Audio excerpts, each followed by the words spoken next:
Hey everybody, it is the Desert Viking, and I am back with part 2 of the Born in Blood series.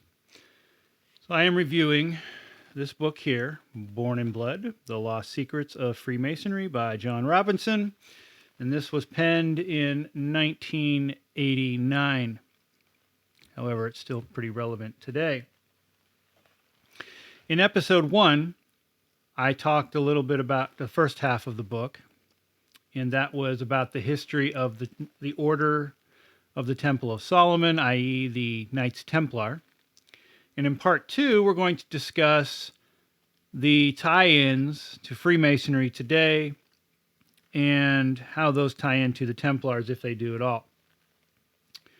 Now, before we get started, let's just say that there is nothing in existence today that will actually factually tie in the Templar Order with Freemasons. That, as of yet, does not exist, and in my opinion, it won't exist. The order was secret, truly secret, before 1717, and there's just nothing lying around for them to expose themselves with. So I don't think there's ever going to be an actual factual correlation between those two things. There's nothing in this book. Oops, I shook the camera. There's nothing in this book that could prove in a court of law that Templars and Freemasons are tied together. There's nothing out there today that could prove in a court of law that those two orders are tied together. What there are a lot of conjecture, coincidence, and things that just don't make sense or add up. But any medieval historian will tell you there is zero factual evidence for any of this. So, go into that knowing that I am not going to die on the hill trying to prove that all this is a fact. Okay? I'm not. Now, let's talk about the second half of the book. And I did do some research outside of that of the book to fill in some holes.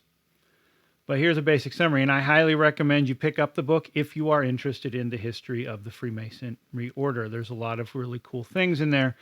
I did skip 3 of the chapters in the second part, which go into depth on the initiation rites of the 3 degrees, because I'm hopefully going to be going through those soon, and I don't want to spoil anything for myself. And I'm not going to talk about those. Now, as we talked about last time, the Templars were betrayed and brought in and basically tortured and killed and burned at the stake starting in 1307.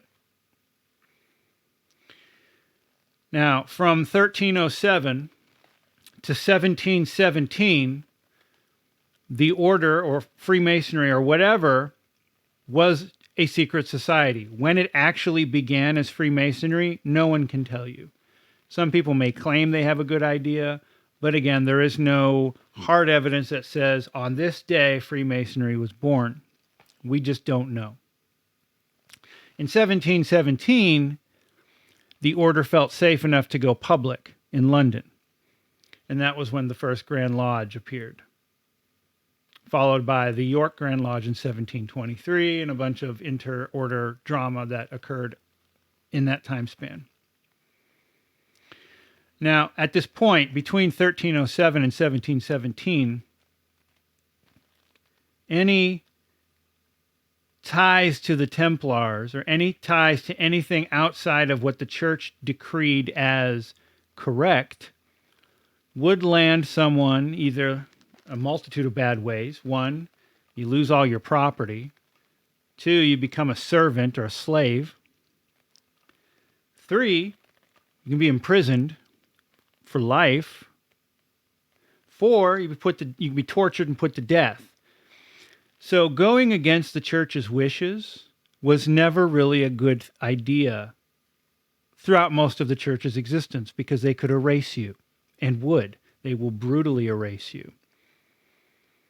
Now I'm getting ready to go over a series of the Gnostic tradition, the Gnostic Christianity tradition in later videos. And again, those doctrines brutally suppressed.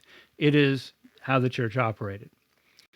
Now, knowing that if you operate outside of the church's way of doing things can land you into any of those unpleasant situations that I just outlined, you had to keep yourself secret. You had to keep your beliefs secret. This would force a series or system of secret words, secret orders, secret handshakes to make sure that you weren't caught, or your brothers were not caught and put to death or lose their land, etc., etc. So that's one thing. When you look at, Freemasons are supposed to be derived from stonemason guilds. Stonemason guilds were, any of the guilds back in medieval Europe were fiercely religious and aligned with the church. So that's one of those things that they say doesn't really make sense. Why would stonemason guilds have to have these secret things when they were more than likely going to be very aligned with the church, and not, they would not suffer any of this to exist in their ranks to begin with. But the Templar Order, being suppressed, would have. Now, as we talked about in the last video, the Templars in France were arrested in 1307. It took a little bit longer for the other European countries to follow suit. England had Edward II on the throne, and he took his time. And it gave the Templars 3 months or so of preparations to flee.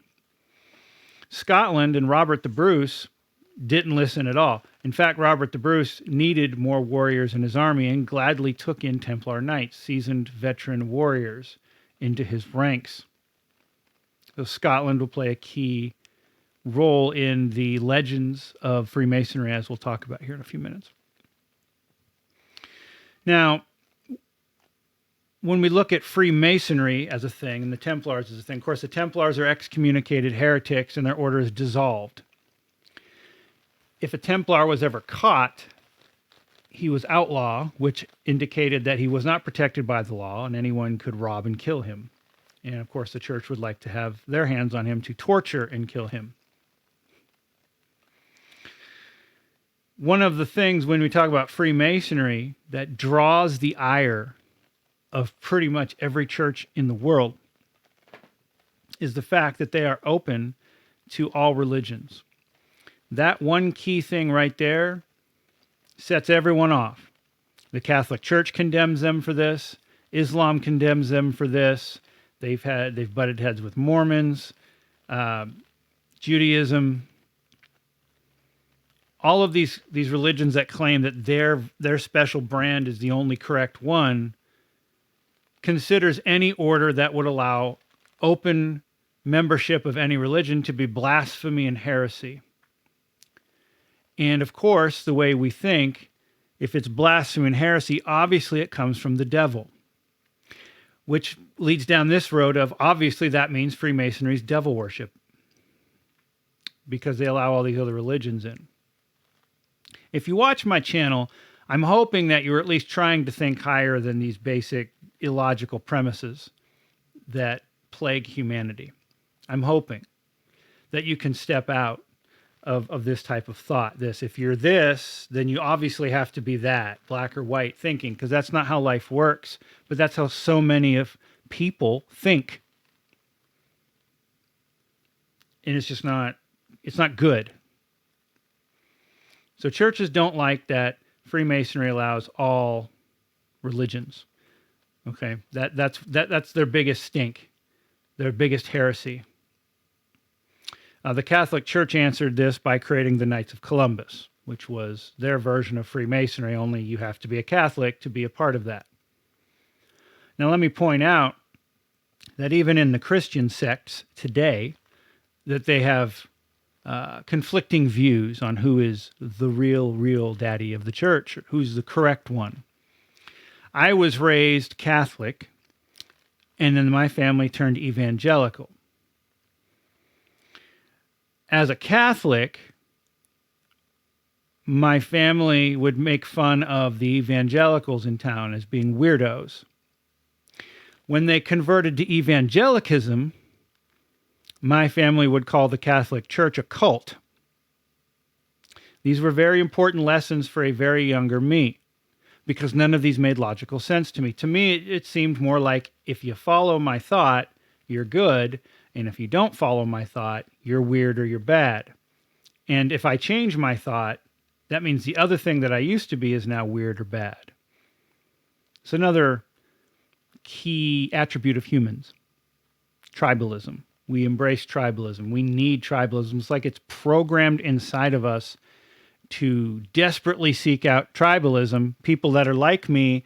And then if I have people that are like me, I therefore need people who are not like me to hate and want to kill and go to war against. And that pretty much wraps up all of humanity throughout its existence. So again, I'm asking you to elevate yourself out of those thoughts, out of the tribalistic thoughts. So Freemasonry is charged as a religion. It's not. It's charged as heresy and blasphemy because it allows multiple religions to be inside of it, which is outlandish. You should hate all of the other religions, so that's bad. And that is precisely why I enjoy it, because I don't believe that there's only one way to do things. But that's my own personal opinion. Now, Freemasonry is composed of men. So let's talk about generalization logical fallacy. Generalization logical fallacy basically states this: I have a group of people. One or two of those people do these bad things. Therefore, all of those people do bad things. All of those people are that bad thing. That's a logical fallacy. We shouldn't think that way. We see that every day in politics, right wing, left wing. That's a perfect example. Both right and left wing today exhibit racism and bigotry on the extreme ends in different ways. Does that mean that all of the left wing is bigots and racists and all of the right wing is bigots and racists? Well, if you're left wing, then you say the right wing is. And if you're right wing, you say the left wing is. And it's all absurd. Don't generalize. Now, Freemasonry, as a group of men, going back to that point, has had people that are not so good in their ranks, that have painted the entire order as being bad. We want to avoid generalizing anything, because you could pick any group of people, any religious order, any knightly order, pick out a couple bad people in it, and then say, well, that whole order's bad because those people were involved. One of those is the Illuminati, that the Freemasons are part of the Illuminati. Now, that stems from the fact that there was an actual group called the Illuminati, and they would infiltrate multiple groups, not just Freemasons, but multiple groups, and thus, because they were associated to those groups, because they infiltrated them, that made that group all Illuminati. Or consider a second thing. You have a group of people in a lodge, and one of those is a politician. Maybe it's the mayor of a city. Maybe it's the governor of a state. You can do that. So people see a Freemason lodge, and they have the governor of the state as a member of that lodge, so therefore they say, well, that's proof that Freemasons run the government. That is totally illogical, has nothing to do with any sense of reality, but that's what people do. Most Freemasons are just normal people that happen to have governors and presidents have been a part of. That does not make the whole order run the world. But these are myths that people perpetuate across the internet, across the world. The Catholics wanted to erect a statue of a national patriot, and there was a big to-do. This was years and years ago, because that member was a Freemason. They're like, Catholics, like, we're not going to put up a statue of a Freemason. That's evil. And what it came down to was, because he was a patriot of the country, they allowed it to happen, because devoting your life to your country is not seen as against the church. And they started stepping into a quagmire of topics they didn't want to touch. A lot of America's founding fathers were Freemasons. No one's going to say that America's founding fathers were blasphemers, heretics, and evil. So there's that illogical reasoning leads you to these quandaries, so to speak. The book then goes and talks a little bit about Freemasonry oaths It gets into detail on all the oaths. One of the things Freemasons get blasted for are, if you read the oaths, they're very bloody oaths. They're essentially stating that under pain of horrific death, you will not reveal the secrets of the order. You will not betray a brother to losing his life or his land. Now, this goes back to stonemasons wouldn't have needed to do this type of thing, but Templar Knights surely would, or an order of Freemasons that allowed other religions into their ranks that would be hunted by inquisitors, definitely would need to swear by these oaths. Now, what people do is they take those oaths and they say, oh, these Masonic oaths, these are evil. They're willing to commit murder. Number one, that's rich coming from a group of the church who, has the inquisitorial wing that tortures and kills people. But putting that aside, what the Masonic oaths state is more like, let me be struck by God if I break my oath. That's what that says. Only they get into, may I suffer a bloody, horrific end if I break my oath. That's what that's saying. That's not saying that we advocate for murder or these other things. It's swearing an oath and saying that if I break my vows, then I will accept the harshest punishment that comes down upon me.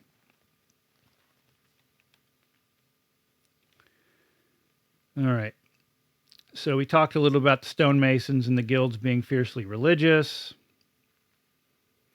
Another allegory they tie in, somewhere along the lines, the legend has it, that Templars taught stonemasons sacred geometry, which helped them start to erect the cathedrals. And somehow the two got intermingled and became a secret order of some type.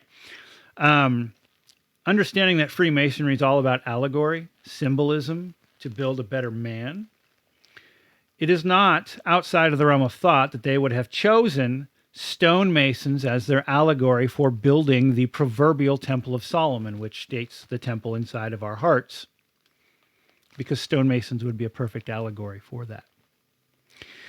There are many symbols and implements that Freemasons use that stonemasons, we can't find any tie-ins. The big one they'll use is the apron. So Masons tie an apron around their waist. That apron is supposed to be sheepskin. Nowhere in any pictures or paintings do they find actual stonemasons at work wearing an apron. However, the Knights Templar did wear a girdle of sheepskin. Does that prove that the two are connected? No, of course not. These are allegories, that all of the implements given are allegories for stonemasonry to build themselves. It makes sense. Again, can you prove that? No. Another thing the book talks about, in the UK, there are these massive stone cathedrals that were built in the 13 and 1400s, yet there are no records, and there are records kept back then, and they have those, but there are no records of a stonemasons guild operating in the area. So if Freemasons came from stonemasons guilds, it's odd that there are no records of stonemason guilds being in the vicinity of these massive stone cathedrals. Does that prove anything? No, of course not. It's just another one of those, makes you kind of think. Next thing that the book talks about, the icon of Masonry. Now, let me pull a picture here for you. Okay. So this is my lodge here. We had an officer's installation. But anyhow, this symbol, that symbol is the unfinished Star of David. If you add the two bars, you get that. The Temple of Solomon is big within Freemasonry. The Temple of Solomon was is what is now known as the Temple Mount in Jerusalem. This square and compass is perfectly this unfinished. Coincidence? Maybe. Strong coincidence that the positions of the two symbols match up to what the Star of David would look like. Also, coincidence that this is an allegory for the unbuilt temple, because if it's finished, it would look like this. But unfinished, that symbol is missing the two bars. Okay. Another coincidence. Does it prove anything? No. and you're going to hear me say that a bunch of times. No, nothing proves anything. The the Templars' headquarters was also on the Temple Mount before it was dissolved. So the allegory of the Temple of Solomon, the Knights Templar being headquartered at the Temple of Solomon or its site, again, coincidences. Now in 1717, the Freemasons went public, and the question is why? Why would they choose that time to go public? In 1715, England shed the Roman Catholic Church and replaced it with Protestant. At that point, there was no longer a need for a secret society because they weren't going to be hunted by the church any longer. The Protestant church is a different church than the Catholic Church. And so, as they no longer needed that secrecy, they, at that point, went from a secret society to an open society. So as of 1717, the Freemasons have been an open society. And many books have been published about all of their rituals and initiation rites and all of the quote-unquote mysteries. If you really wanted to know them, you could find them all the way back into the early 1700s when that information was published. Now, the only real mysteries of the Freemasonry order stem from their Blue Lodge 3 basic degrees, which tie into, allegorically, a lot of the Templars' beliefs, symbology, and so forth. Does that prove that the Knights Templar and the Freemasons are tied together? No, you will not win a court of law argument for that. Those are all correlations and conjecture and coincidence, but they're very strong ones. Now, another place to start looking at the history of Freemasonry is the Rosslyn Chapel in Scotland. And I have a picture of that here. Oh, my head. All right, the Rosslyn Chapel was built in the 1400s, 66 or something like that. Now, we talked a little about, historians say that the Knights Templar allegedly taught stonemasons sacred geometry, which helped them build these temples. And it was this teaching that inspired the esoteric foundations of Freemasonry. For this reason, the higher levels of Freemasonry have honorary Knight Templars degrees and orders. In fact, if you are a member of the York Appendant Rite, you can work your way up and become an honorary Knights Templar. Be aware that there is an actual group called the Knights Templar and the Freemasonry versions, and they're two totally separate things. They recognize each other, but they're two totally separate things. Being knighted an honorary knight is not the same thing as actually being a Knight Templar. Now, Rosslyn Chapel was built by the Templar Grand Commander, Baron William Sinclair. And legend states that the building of this chapel, again, I think it was like 1466 when it was finished, was the historical event that actually created the newly formed fraternity of Freemasonry, that this symbolized the actual beginnings of the secret society known as Freemasonry. So 1307, the Templars were betrayed. 1466 or thereabouts, this chapel's completed in Scotland, where a lot of Templars allegedly, ran to hide. Supposedly this was used to create the new Freemasonry order. Can that be proven? No. Some things that tie in the Chapel of Rosslyn here, which is on my list of places to visit, for sure. The Earls of Rosslyn were shown to be the hereditary Grand Masters of Scottish Freemasonry prior to its official formation, indicating a link to the chapel built by Templars and Freemasonry, or the link that some people wish to associate. Some side knowledge. Hugh de Paynes, the first Grand Master of the Templars, fought with Henry Sinclair, the second Baron of Rosslyn, during the very first crusade. He visited Scotland in 1128, and he sought tracts of land to be used to support the order. The very first grant of land that was given to the actual Templars in the UK was less than 4 miles from this chapel. This, they say, links the Templars. So the original Templar Grand Master wanted to obtain land from Scotland to support the order, got that land 4 miles from where this chapel would be built 300 years later. Rosslyn Chapel itself is a medieval representation of what part of the Solomon's Temple would look like as it was excavated by the Templars in Jerusalem. This is supposed to be a copy of the Solomon's Temple. It is said that the Knights of the Templar Order used this chapel from 1466 to 1725 and thrived as an underground network. Masonic historians admit and explain that the surviving Templars were forced to invent some way of securing the secrecy of those taking part in the building of the chapel. The precepts of Freemasonry owe much to the survival of Templar and post-Templar thinking in Scotland. This is countered by medieval historians saying there's no basis of fact for any of this stuff. So like most things lost to time, you're not going to ever get your proof, I don't think. You're never going to actually have that solid proof that says this is a link. Now, this rabbit hole has been gone down by many, many people, Masonic brothers or not, over the course of time. And really all you're going to get is conjecture and links. If you have a a secret society, I highly doubt that you're going to find any written articles that could condemn any member of their order. Everything would be verbal. So all we're going to have are symbols and links. But anyhow, that was Born in Blood.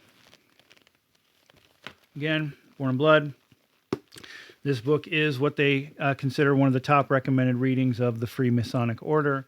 And if you're interested in it, it's a good read. I recommend it. I recommend picking it up. So thank you for taking the time to travel down this little rabbit hole with me.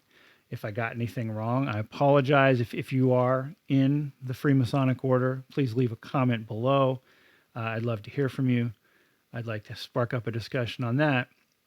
But this is a very, for me, intriguing part of history. And again, I plan on making a trip to Scotland to visit that chapel because it is something I'm very interested in. So let me know what you thought. If you like the content, subscribe and like, and generate some comments so that we can have a discussion. Until next time, thanks for visiting, and we'll talk to you soon.